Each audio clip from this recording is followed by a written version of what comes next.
Hello guys, എല്ലാവർക്കും പുതിയൊരു വീഡിയോയിലേക്ക് സ്വാഗതം.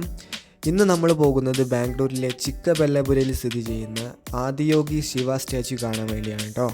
ബാംഗ്ലൂർ ടൗണിൽ നിന്നും ഏകദേശം ഒരു 80 കിലോമീറ്റർ സഞ്ചരിച്ച് കഴിഞ്ഞാൽ നമുക്ക് ഇവിടെ എത്തിച്ചേരാൻ വേണ്ടി സാധിക്കും. ഇങ്ങോട്ടേക്കുള്ള റോഡും അതുപോലെ സൈഡിൽ നിന്നുള്ള വ്യൂ എല്ലാം കൂടെ ചേരുമ്പോൾ നമുക്ക് നല്ലൊരു ഫീൽ തന്നെയാണ് കേട്ടോ കിട്ടുന്നത്.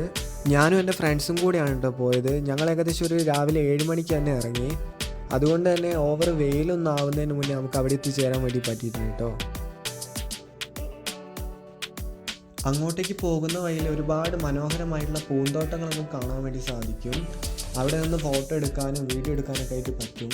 ഇവിടെ നിന്ന് കുറച്ചുകൂടെ മുന്നോട്ട് പോയി കഴിഞ്ഞാൽ ഒരുപാട് ഡയറക്ഷൻ ബോർഡുകളൊക്കെ നമുക്ക് കാണാൻ വേണ്ടി പറ്റും കേട്ടോ. പിന്നെ നമുക്ക് ഈ ഗൂഗിൾ മാപ്പിൻ്റെ ഒന്നും ആവശ്യമില്ലാതെ തന്നെ പോകാം. ഞാനിങ്ങനെ ആലോചിച്ചിട്ടുണ്ട്, ഈ ഗൂഗിൾ മാപ്പ് ഒന്നും ഇല്ലെങ്കിൽ എന്തായിരിക്കും നമ്മളെ അവസ്ഥ എന്നുള്ളത്. ഇപ്പോൾ പലപ്പോഴും വഴി തെറ്റാൻ ചാൻസ് ഉള്ള റോഡുകളായിരിക്കും. ഈ ബാംഗ്ലൂർ പോലത്തെ സ്ഥലത്തൊക്കെ ആണെങ്കിൽ തന്നെ ഒരു യൂ ടേൺ എടുക്കണേ തന്നെ ഒരു 2-3 കിലോമീറ്ററൊക്കെ പോയിട്ടൊക്കെ വേണ്ട സ്ഥലങ്ങളുണ്ട്. അപ്പോൾ നമുക്ക് ഈ ഗൂഗിൾ മാപ്പ് ഒരുപാട് ഉപകാരപ്പെടുന്നുണ്ട് അല്ലേ. രാവിലെ ഒന്നും കഴിക്കാണ്ട് ഇറങ്ങിയോണ്ട് തന്നെ എനിക്ക് നല്ല വിശപ്പുണ്ടായിരുന്നു കേട്ടോ. അവന്മാർക്ക് അധികം വിശപ്പൊന്നുമില്ലെങ്കിൽ എനിക്ക് നല്ല വിശപ്പുണ്ടായിരുന്നു. പിന്നെ അവിടെ ഒരു ഹോട്ടൽ കണ്ടു, ഉടുപ്പി ഹോട്ടൽ എന്നൊക്കെയാണ് പേരുന്നുണ്ടെങ്കിലും സംഭവം ഫുഡ് ഒരു വസ്തുവിനും കൊള്ളില്ല എന്ന് പറയാം. ഞങ്ങൾ 2 ഉഴുന്നുവടയൊക്കെ പറഞ്ഞ്, പക്ഷേങ്കിൽ ഒരു ടേസ്റ്റ് കിട്ടുന്നില്ല. പിന്നെ നമ്മൾ അവിടെ നിന്ന് ചായ ഒക്കെ കുടിച്ച് അങ്ങനെ ഇറങ്ങി. ഇനി ഇവിടുന്ന് ഒരു ഏകദേശം ഒരു 2-3 കിലോമീറ്ററും കൂടെ പോയാൽ മതി എന്നാണ് പറഞ്ഞത്. അങ്ങനെ ഏകദേശം ഒരു 1.5 മണിക്കൂറൊക്കെ ബൈക്ക് ഓടിച്ച് നമ്മൾ ഫൈനലി ഇവിടെ എത്തിയിരിക്കുകയാണ് ഗായ്സ്. ഇനി അടുത്ത ചടങ്ങെന്ന് പറഞ്ഞു കഴിഞ്ഞാൽ നമ്മളെ വണ്ടി പാർക്ക് ചെയ്യാനാണ് കേട്ടോ. അതിന് വണ്ടി പാർക്ക് ചെയ്യാൻ എക്സ്ട്രാ ഫീസോ ചാർജോ കാര്യങ്ങളൊന്നുമില്ല. പിന്നുള്ള അടുത്ത പരിപാടി എന്ന് പറഞ്ഞു കഴിഞ്ഞാൽ നമ്മളെ ഷൂസും ചെരുപ്പൊക്കെ എന്ത് ചെയ്യണം, അവിടെ വെക്കണം. അത് അവർ ടോക്കൺ തരും. അത് നമ്മളൊരു ചാക്ക് കെട്ടിയിട്ട് അവിടെ കൊടുത്താൽ മതി കേട്ടോ. ഇനി ഇതൊക്കെ കഴിഞ്ഞ് നമുക്ക് ഉള്ളിലേക്ക് കയറാം കേട്ടോ. ഉള്ളിലേക്ക് കയറുന്നതിന് മുൻപേ ഈ ലെഫ്റ്റ് സൈഡിൽ ഇങ്ങനെ ഈ ചക്രം തിരിക്കുന്നത് കാണാം കേട്ടോ. നമുക്ക് അതിൻ്റെ ഐതിഹ്യം എന്താണെന്ന് എനിക്ക് അറിയത്തില്ല. ആർക്കെങ്കിലും അറിയുന്നുണ്ടെങ്കിൽ ദയവായി ഒന്ന് കമൻറ്റ് ബോക്സിൽ പറഞ്ഞു തരാം കേട്ടോ.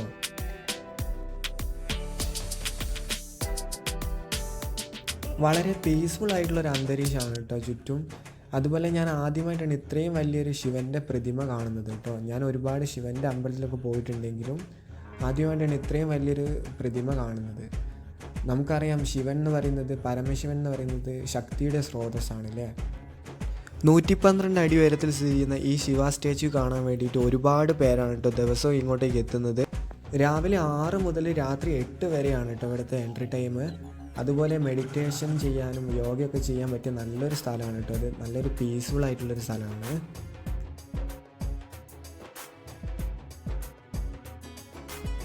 ഇനിയും ഇങ്ങോട്ടേക്ക് വരാൻ വേണ്ടി പരമശിവൻ നമ്മൾ അനുഗ്രഹിക്കട്ടെ എന്ന് പറഞ്ഞുകൊണ്ട് നമ്മൾ അവിടെ നിന്ന് ഇറങ്ങി ഗൈസ്. പിന്നെ അതുപോലെ നമുക്ക് പോകുന്ന വഴിയിൽ നമുക്ക് എന്തെങ്കിലും പർച്ചേസ് ചെയ്യണമെങ്കിൽ നമുക്കവിടെ ഒരു സെൻറ്ററൊക്കെ ഉണ്ട് കേട്ടോ, പർച്ചേസിങ് സെൻറ്ററൊക്കെ ഉണ്ട്. നമുക്ക് അവിടെ നിന്ന് എന്തെങ്കിലും സാധനമൊക്കെ വാങ്ങിച്ചിട്ട് വേണമെങ്കിൽ വരാൻ പറ്റും. അവിടെ ഒരുപാട് ശിവ സ്റ്റാച്യൂയുടെ ഈ ഇതൊക്കെ ഉണ്ട്, കീ ചെയിൻ കാര്യങ്ങളൊക്കെ ഉണ്ട്. അവിടെ നിന്ന് നമുക്ക് ഒക്കെ വാങ്ങാൻ വേണ്ടി പറ്റും.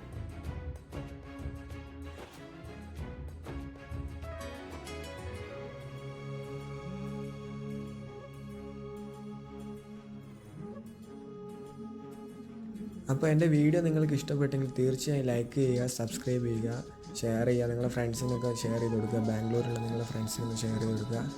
പിന്നെ നിങ്ങൾ ബാംഗ്ലൂർ വരുന്നുണ്ടെങ്കിൽ എന്തായാലും തീർച്ചയായും പോകേണ്ട ഒരു സ്ഥലമാണ്. എന്തായാലും പോയി എക്സ്പ്ലോർ ചെയ്യുക. അപ്പോൾ അടുത്ത വീഡിയോ കാണുന്നവരെ ബൈ.